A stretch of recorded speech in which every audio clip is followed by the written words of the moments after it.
আসসালামু আলাইকুম রহমতুল্লাহি বারকাতু। আমি doctor Kamal Hossain, consultant homeopathic medicine. কয়েক উম মা এবং বোনেরা জানতে চেয়েছেন যে তারা বিভিন্ন রকমের সিস্টে কষ্ট পাচ্ছেন।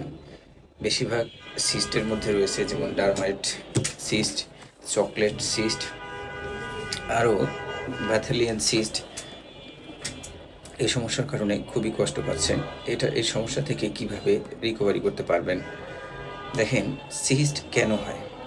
এটা মূলত হচ্ছে যে হরমোনাল সমস্যার কারণে মূলত হয়ে থাকে। কিছু অনিয়মের কারণে হয়ে থাকে বা কিছু হচ্ছে জিনগত, যেমন আমাদের ফ্যামিলির কারো হচ্ছে মায়ের বা দাদির বা আদার্স নানির অনেকেরই ছিলেন। এর থেকে আমরা বংশগতভাবে পেয়ে থাকি।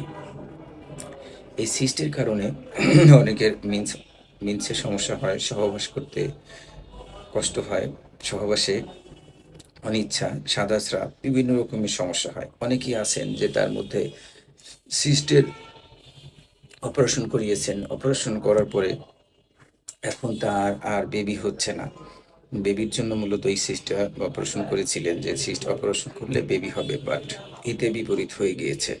তাদের জন্য বলবো যে হোমিওপ্যাথিতে কিছু ভালো ভালো মেডিসিন রয়েছে। এই মেডিসিনগুলো যদি কেউ সময় মতো নিতে পারেন, যেমন তার সাথে রয়েছে ডায়েট প্ল্যান, এক্সারসাইজ প্ল্যান, তাহলে আশা করি এই সমস্যা ইনশাল্লাহ আস্তে আস্তে আপনার সমস্যাগুলো রিকভারি হবে এবং আপনি মা হতে পারবেন। এই সিস্টের জন্য, যেমন চকলেট সিস্ট, এই সমস্যার কারণে সরাসরি যেমন মিন্সের আগে প্রচণ্ড মাজা ব্যথা করে, সহবাস করলে ব্যথা করে, তলপেট ব্যথা করে, মানে এমন ব্যথা করে যে মারে বাবারে করে কেউ চিৎকার করেন।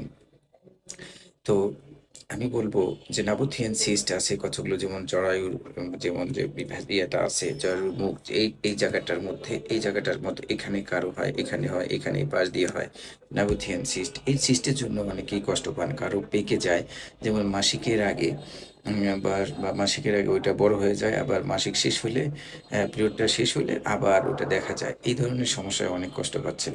যাই হোক, এই সমস্যা যাদের রয়েছে আমি বলব যে ডায়েট প্ল্যান, এক্সারসাইজ প্ল্যান এবং মেডিসিন নিয়ে আশা করি ৩ থেকে ৪ মাসের মধ্যে অনেক সময় এই সমস্যা রিকভারি করা যায়, এবং যাদের বেবি হচ্ছে না তাদের বাচ্চা হচ্ছে, এবং আশা করি এই সমস্যা দ্রুত রিকভারি হবে।